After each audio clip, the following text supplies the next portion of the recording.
గ్రహణం రోజు మన మాట్లాడుతుంటారు మేధావులు అని అందరూ. గ్రహణం రోజు అదే పనిగా ట్యాంక్ బండి మీద అందరికీ భోజనాలు పెడతాము అని కొందరు తినేవాళ్ళు, దానికి కక్కుర్తి పడి చేసేవాళ్ళు. అంటే వాడికి వెంటనే ఏం కనపడదు, కానీ దాని ప్రభావాలు ఏం కావాలో అవి ఉంటాయి. కానీ లోకం తెలుసుకుంటూ ఉంది మళ్ళీ ఇప్పుడు. అట్లా అందరూ అజ్ఞానంతో పరిగెత్తడం లేదు. ప్రతి వాళ్ళు గ్రహణం ఎప్పుడు అని అడుగుతున్నారు, తెలుసుకుంటున్నారు, ఏం చేయాలంటున్నారు, జపం ఏమి చేయాలి, మంత్రం ఏమి చేయాలి. మామూలుగా మంత్రము, గాయత్రి మంత్రము, ఏ మంత్రమైనా కానీ మీకు నోటుకొచ్చిన ఏ మంత్రమైనా మామూలుగా 1000 సార్లు చేస్తే లెక్క. గ్రహణ సమయంలో ఒక్కసారి చేస్తే 1000 సార్లు ఫలము. అలా 100 సార్లు చేసామనుకోండి, మరి 100, 1000, 1,00,000, అది 1,00,000 చేశారనుకోండి, 100 లక్షలు, కోటి ఫలం.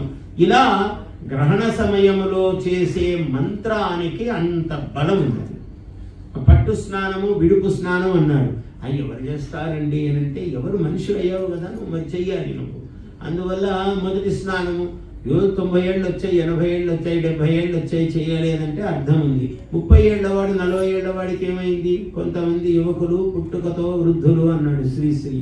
ఏమైంది? పుట్టగానే వీడికేమయ్యా అంత వైరాగ్యం దేనికి పనిచేసినప్పుడే వీడికి వైరాగ్యం, చేయాల్సి వచ్చినప్పుడు తక్కిన విషయాల్లో ఉండదు.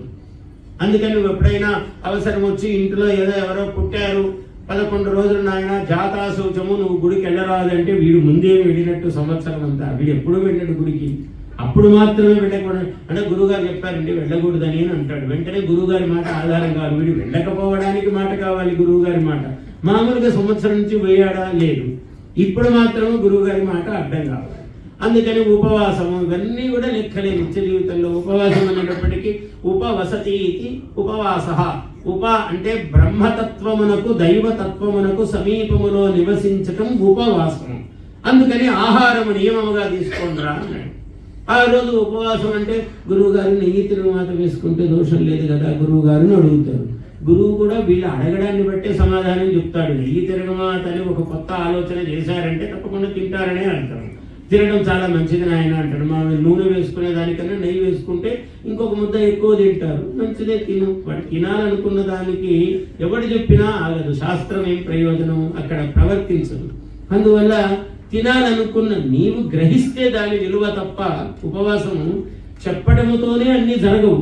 చెబితే దాని ఉపాయాలు దానికి ఉంటాయి. ఉప్మా తినొద్దన్నారు కాబట్టి నెయ్యి తిరుమాత అయితే అని ఆలోచించావు. అంటే దాన్ని తినడానికి ఎట్లా అనే ప్రయత్నం చేస్తున్నావు తప్ప పాటించడం ఎలాగా అని చూడటం లేదు. ఒకే విషయమే. ఒక లోట, ఒక పాత్రలో నీళ్లు ఉన్నాయి, సగానికి నీళ్లు ఉన్నాయని ఒకడు చూస్తున్నాడు, సగం ఖాళీ ఉందండి అని ఒకడు చెప్తాడు. రెండూ నిజమే, కానీ వాడి దృష్టి ఎక్కడుంది? వాడు ఖాళీ అనే దాని మీద ఉంది వాడి దృష్టి, వీడిదేమో పూర్ణం అనే దృష్టి ఉంది.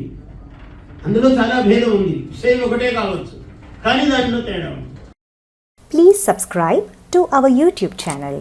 Like and share this video.